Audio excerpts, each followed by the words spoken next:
what's going on, guys? Kalamazi here, and I have not been this excited to make a video in a while. About half an hour ago, note that it's 10 p.m. Eastern Standard Time, Blizzard released a large blue post talking about 9.15 PTR and even more changes they're going to be making come PTR. Now, we're not really sure if it's launching tomorrow or on Friday, but seeing as how they mentioned this week, and there's only 2 days left, my guesses are on tomorrow with the blue post coming tonight. Regardless, we'll see.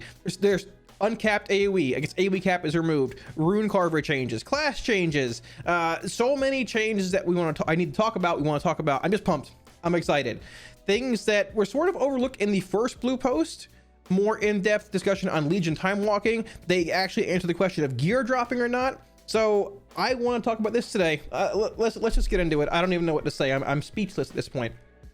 So, PTR notes. By the way, I stream on Twitch. There's a link down below. WeakWars profiles, add-ons are all they're available for free if you guys want to swing by.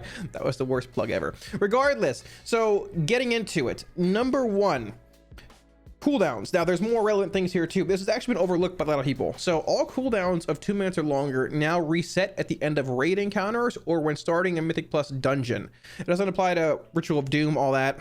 Not a big deal. It is what it is. But this has actually been a bit of a nuisance when it comes to raiding, having quick wipes on bosses or wipes in general. Somebody pops cooldowns. Oh, wait a minute and a half. And there hasn't really been a reason as to why this is actually a thing.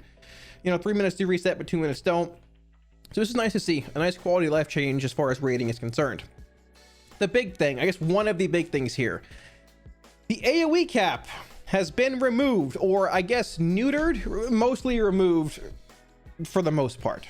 The following area of effect abilities are no longer maximum target capped and instead deal reduced damage beyond 5 targets. Now, this is not a complete target cap removal. It still might hinder certain pulls to a certain extent, but this is a very, very big W, probably one of the biggest Ws, if not the biggest, of 9.15 PTR.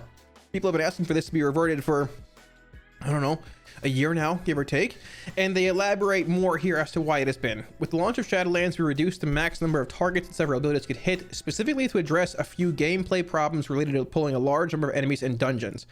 Players often refer to these changes as the AOE target cap, but our intention was to reduce the effectiveness of burst AOE buttons against large target counts, like 20-ish mob pulls, while also increasing their effectiveness against fewer targets and communicating that strength clearly in the tooltips. Now, I'm going to say right now, the problem with this is that ever since Legion Plus became a thing, which we'll get to in a minute here, this has sort of been the way the game has been going with the MDI, these large polls, with esports and just WoW in general becoming more competitive. You're going to find, and having timed content, you're going to find the fastest way through content humanly possible. And making these polls is typically the fastest way to do it, whether you're pulling trash on the bosses or just pulling multiple packs at once.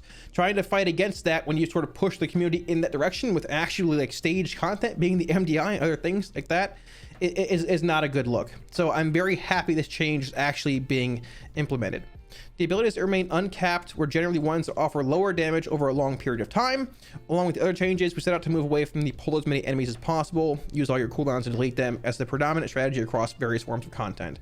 Once again, I get they're trying to move away from it, but as long as there's timed content and esports being a thing and competitive just dungeon running, it's never going to happen. Groups still found ways around it in 9.1, 9.0 Shadowlands, and it just sort of made certain classes and specs not as relevant when it comes to Mythic Plus. Basically, TLDR, they received a lot of feedback on it. These changes aren't hitting enemies in their range. For many of the abilities that underwent the change from uncapped to restrict cap in 9.0, we're converting the damage to reduced damage beyond 5 targets. And they go on to list a full list of every single ability for each class that they're looking at changing. This means that the ability will deal full damage against 5 targets, then reduce damage to each additional target beyond 5.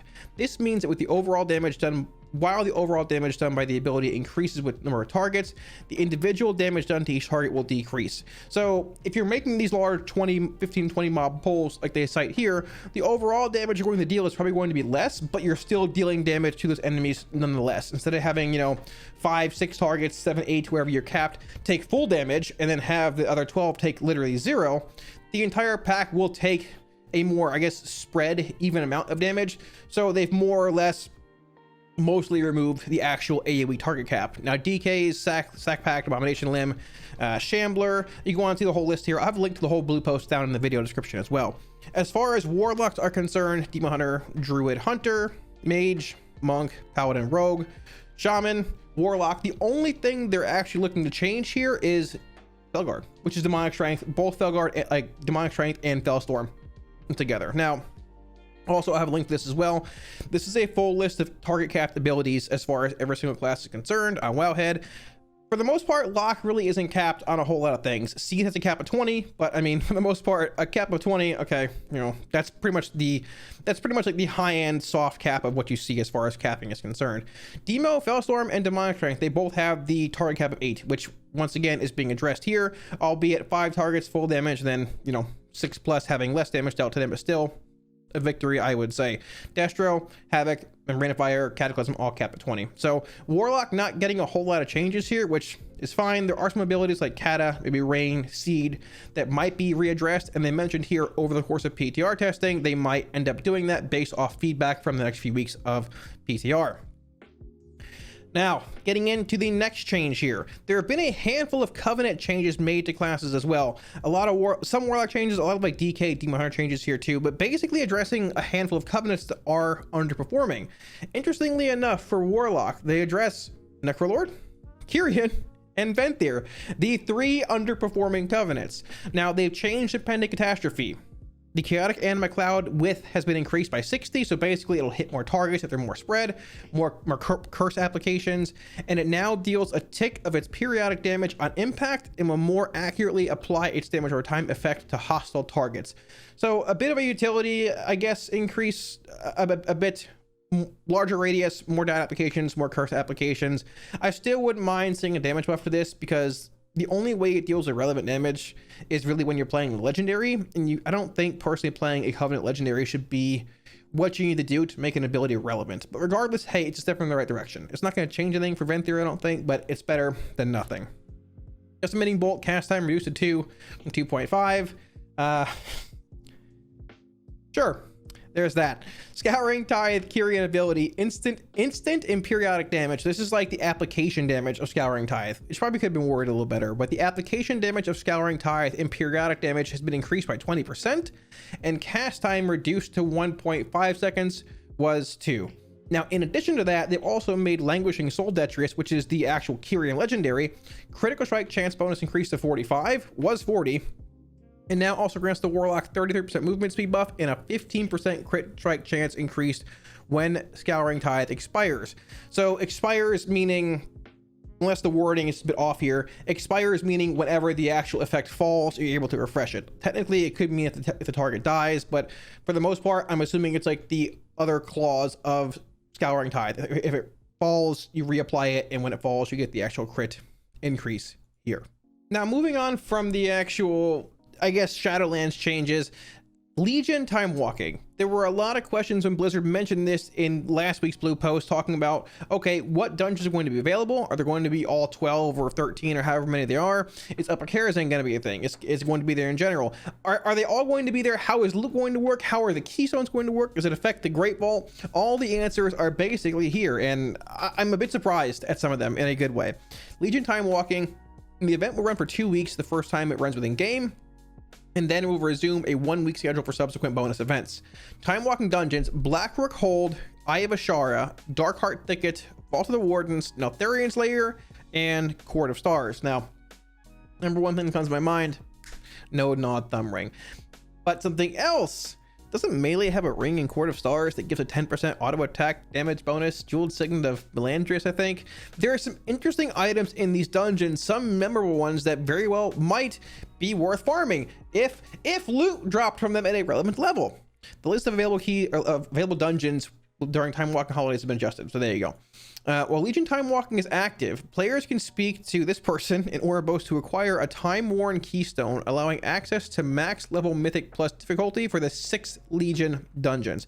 Now, it won't be available in this PTR build, unfortunately. A lot of the changes actually won't be, which is a bit surprising, but regardless, it's cool to have the initial outline here. Now, here's the big part. Legion Mythic plus dungeons accessed in this way will have their own set of affixes, which is cool.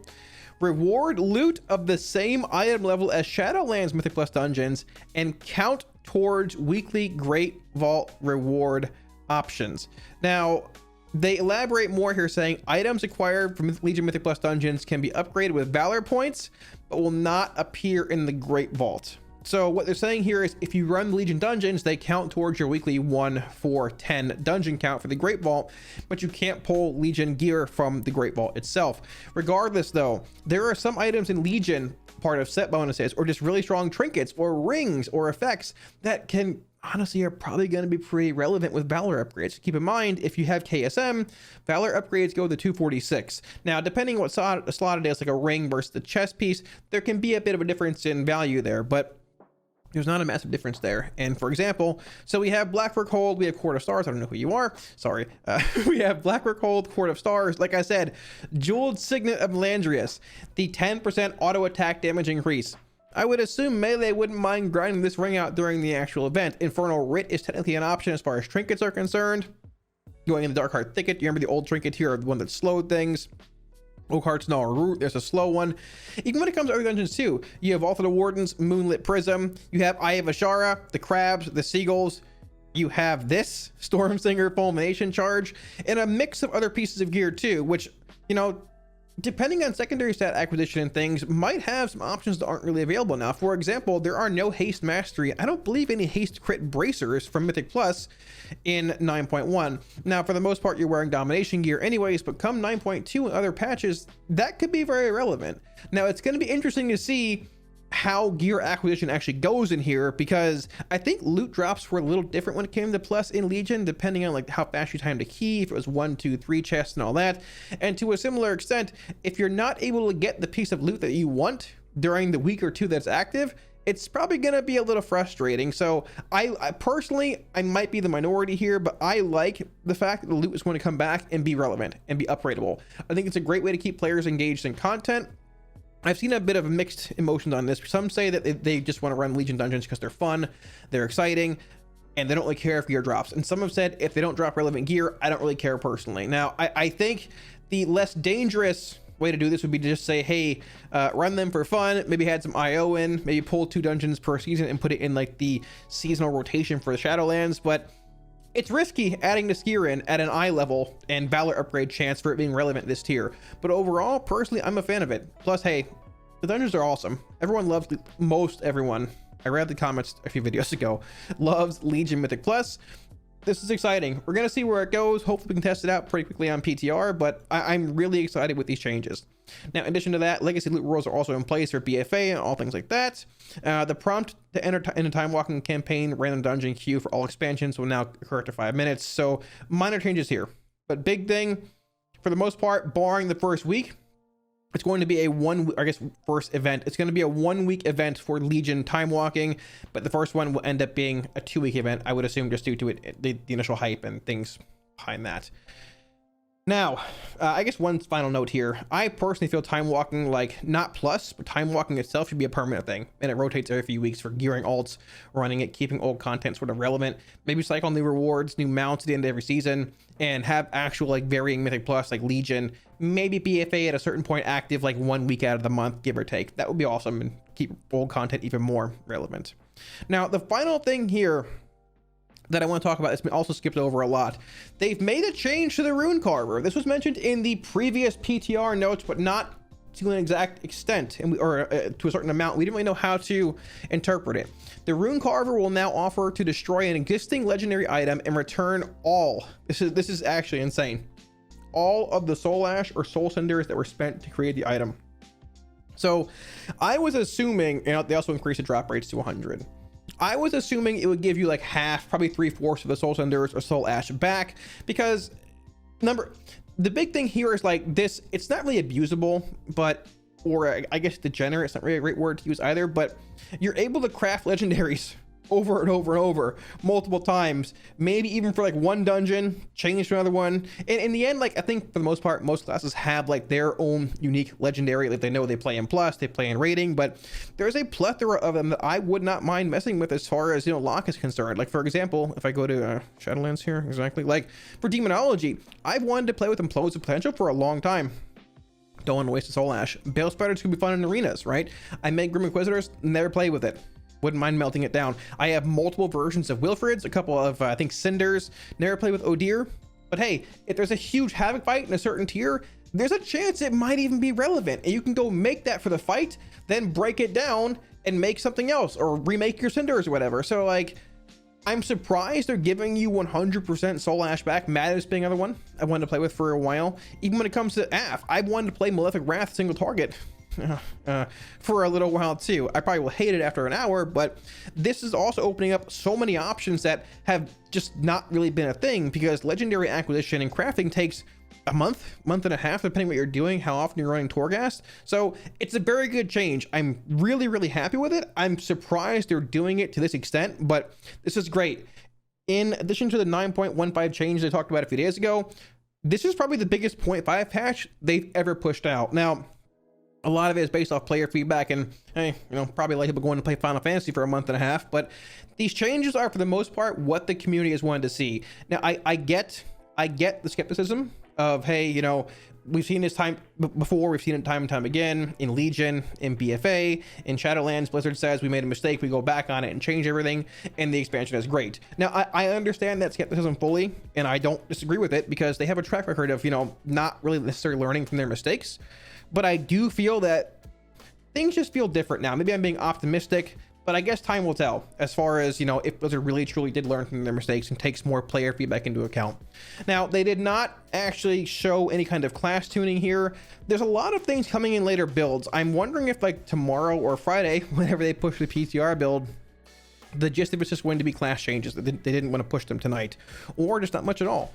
I'm not really sure. We'll see, but I would assume there's probably going to be a handful of changes mentioned tomorrow, or in a build very soon outside of actual conduits and covenants and things like that. But these changes are great. The AOE cap being gone, I wouldn't be surprised if certain classes that weren't as meta emerge and become a little bit more meta. The last week or so for WoW has been pretty exciting. 9.15 is easily the biggest 0.5 patch I've ever seen them create, change, and I'm really excited for PTR to hit tomorrow. Thanks for watching, guys. I'm sorry if this video seems like it might have been a tiny bit rushed. We have raid in about half an hour, but this blue post went up at 9:30 p.m. my time, which was surprising. I was hoping for PTR today, but I think it's probably better with it launching tomorrow. I can get to bed early, get a good night's sleep, and hopefully start stream for its actual launch. Now, they did mention that a lot of the actual systems and features aren't going to be active in the first build of PTR. I'm hoping they sort of left out the class changes, so we have something to go off of tomorrow and play with, see a little bit as far as the first build is concerned. But 9.15 PTR legitimately does look incredible to me. It seems like the vast majority, if not all the feedback, I guess the good relevant feedback that has been taken, that was given in alpha and beta and has been echoed ever since then, has been taken into account and actually implemented, which is really cool, on top of certain systems like the Runecarver scrapping thing, Legion Mythic Plus coming back, which weren't really even talked about until recently with, you know, Final Fantasy and things. Actually, I guess being the case. Regardless, hopefully you guys enjoyed the video. If you have any comments or questions, feel free to drop them down below. I will be sure to get back to you. And I'm curious to get you all's opinion on these changes, because 9.15, like I said in the last video, really does sort of feel like a relaunch of Shadowlands to me. I feel like you said that the last few expansions with Legion and even BFA to a certain extent, but I'm hoping this is the final time I have to say that. You know, I'm hoping that systematically in future patches and expansions, if feedback is given, it's taken into account. Now, I want to say here that there's good feedback and there's bad feedback, you know, but like, I'm just hopeful. I'm hopeful, I'm excited, but I am, I guess we gotta wait and see. Once again, thank you for watching, guys. If you'd like to see more WoW content and help the channel, be sure to smash the like and subscribe buttons below. I want to give a huge shout out to my patrons. Thank you guys a million times for all the support. I really, truly do appreciate it. If you're interested in looking at supporting, there should be a link somewhere up here, or down below on the screen somewhere, if I'm good enough at finishing and editing this actual video. With all that thing said, thanks, dudes, and I'll catch you all again soon, hopefully tomorrow, with PTR on stream. Peace.